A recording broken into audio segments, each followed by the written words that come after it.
Well, hello, folks out there in YouTube land. Got a very interesting, a show for you that you probably expected. It's Auburn. Yep, here we go again with Auburn. The big question is, are they unlucky or just stupid? And I'm talking about Hugh Freeze, not Auburn people.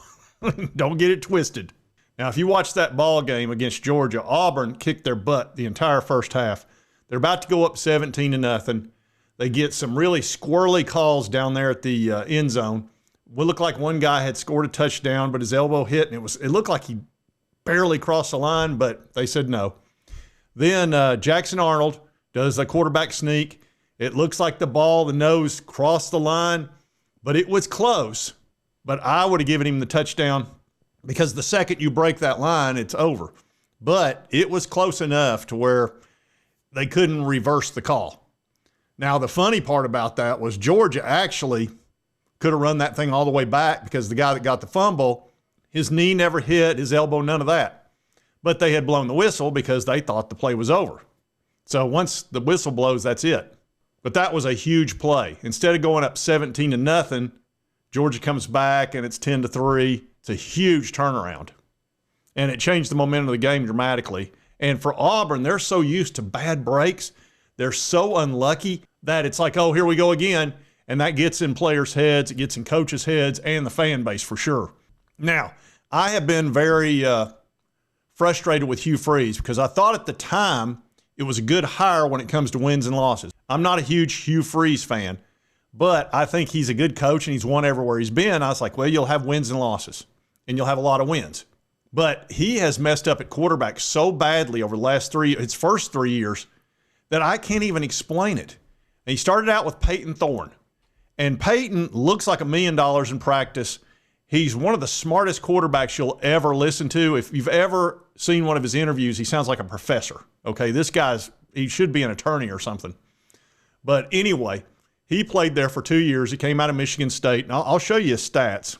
And you can see his first year, 16 touchdowns, 10 interceptions, and they had a losing record. And the guy throws interceptions at the worst possible time. And they lost games they should have never lost. But instead of going out and getting himself a quarterback that was a proven winner, he stuck with Peyton Thorne a second year. And he repeated exactly what he pretty much did the first year, which is this. He did have 21 touchdowns, but he had 9 interceptions, and he made some of the worst mistakes you can possibly make in football games that they had won. I mean, there was one game, I think it was the California game, where there's no way they could have lost that ball game. They were up like 2 touchdowns, and then suddenly he throws a pick 6. I mean, they're just the worst things you could do at the worst possible time. Well, Hugh stuck with him for 2 years. Now, at some point, Hugh needs to be looked at and say, why did you do that? You've got NIL money. You got Yellowwood money. Go out and get a guy that's a proven winner, that's good under pressure. But he stuck with Peyton Thorne. So now he's got an opportunity to go get a new quarterback in 2025. John Mateer's out there. There are 24 quarterbacks out there that could have done the job. Hell, Joey Aguilar was out there. Get somebody that can spin that rock and is used to playing under pressure. What does he do? He goes and gets Jackson Arnold, who was benched at Oklahoma. Now, if you've watched Jackson Arnold, he's a pretty good runner, but his passing ability is marginal. And in the SEC, you can't have that. You've got to have a guy that can spin that rock. Unless he runs a 4.3 40 and he's, Michael Vick, you need a guy that can spin it. And Vick could spin it too, but anyway, you get the point.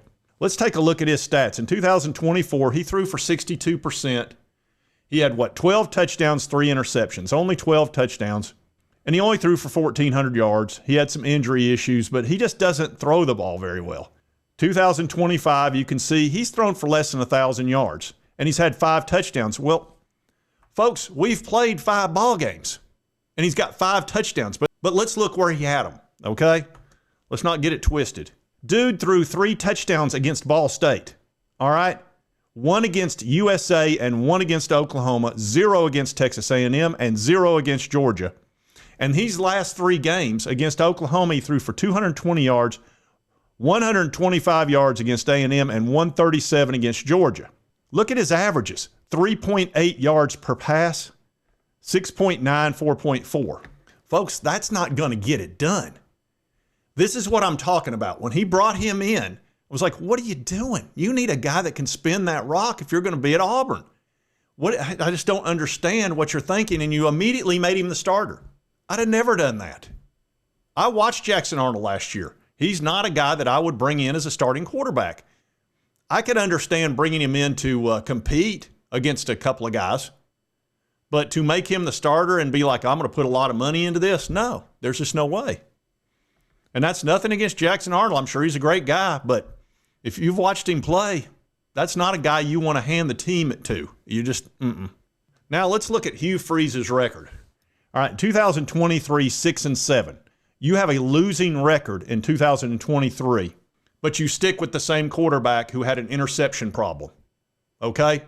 You're coming off a losing season. You've got all this NIL money. You can go get a quarterback. Now I'm going to stick with Peyton. I like this kid. I can understand liking him, but I'm not going to risk my career on it.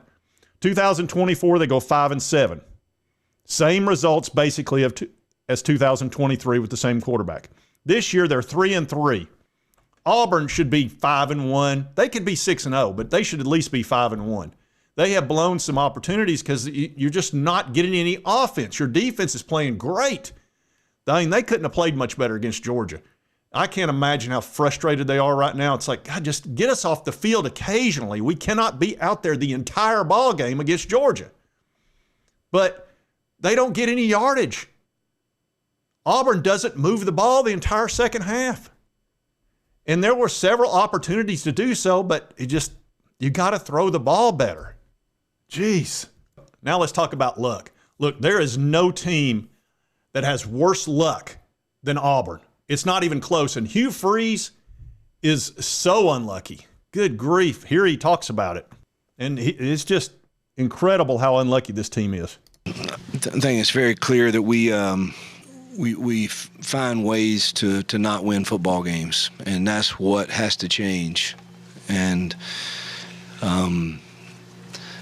that locker room is good enough football team to play with anyone and to win games, creating that mentality that believes you're going to and finding ways to do it and to do your assignment when it's called on in critical moments, like you did the entire first half,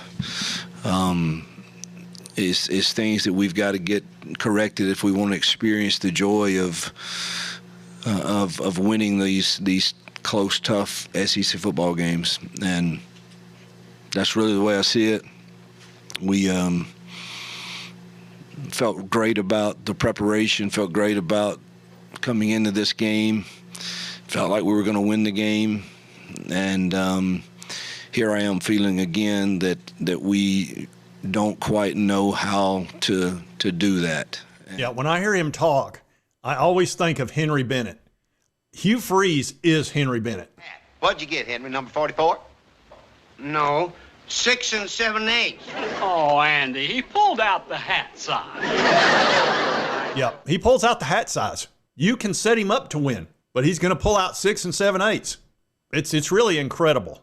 And this really falls on Hugh Freeze. Look, when you've got a defense that plays that well, and they've been good for several years now on defense, but they can't score.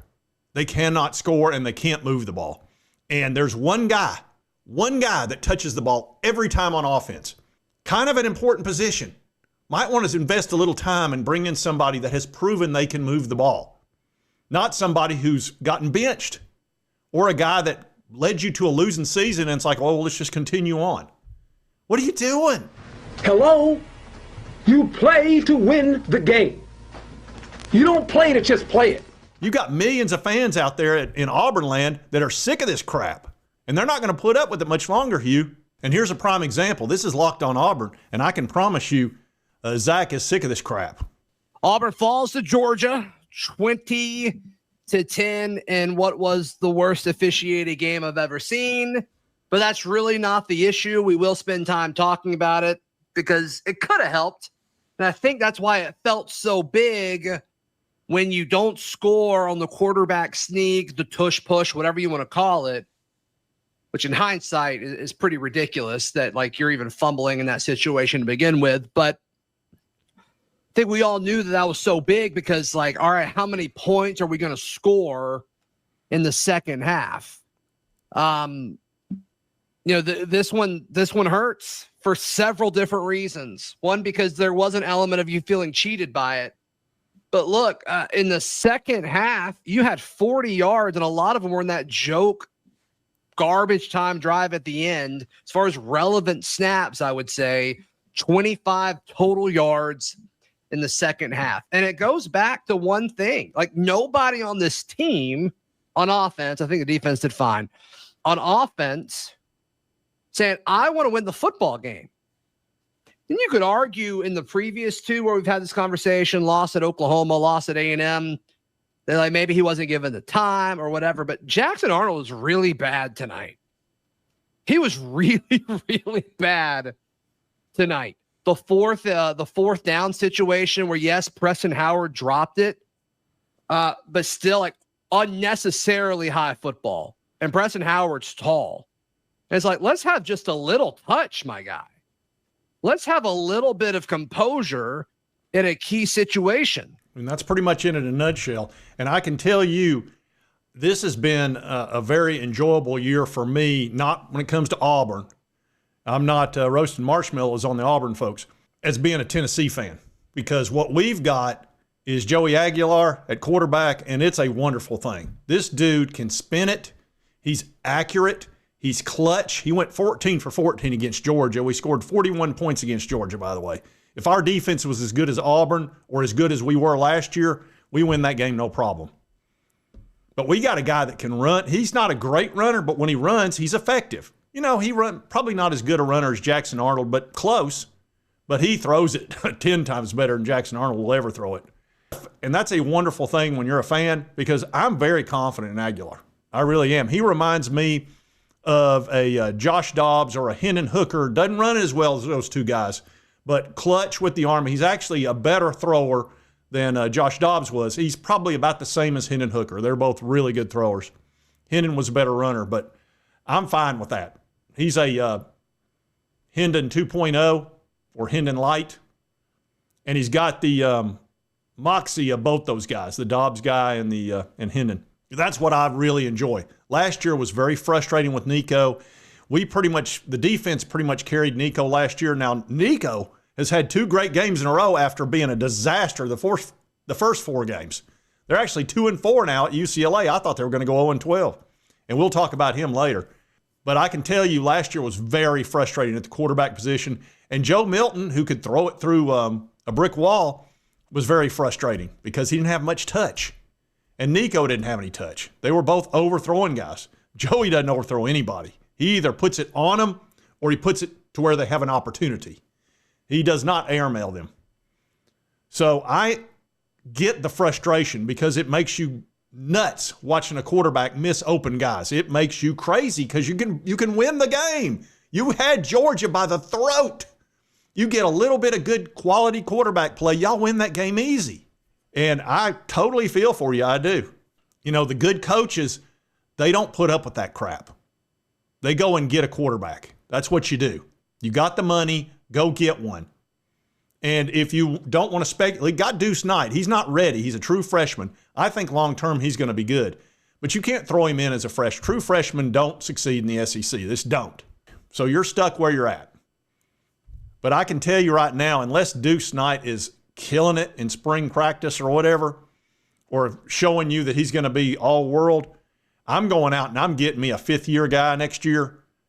I'm letting Jackson go somewhere else, and I'm going to go get a 4th, 5th-year guy that can come in and give me a year and win some ball games and's proven, and I'll give him $2.5 million because I want to win, and I wouldn't put up with this crap for another 5 seconds. But that's me. Anyway, if you like this content, be sure to hit that like button. Let's continue to cover all these big college sports stories. If you've not subscribed, boom, boom, and boom, hit that button right there. It won't cost you a dime. Help you get my videos. And right over here is the most recent video YouTube thinks you'll enjoy. We'll see you next time on Sports Talk Jay. I'll turn this damn bus around. That'll end your precious little field trip pretty damn quick, huh?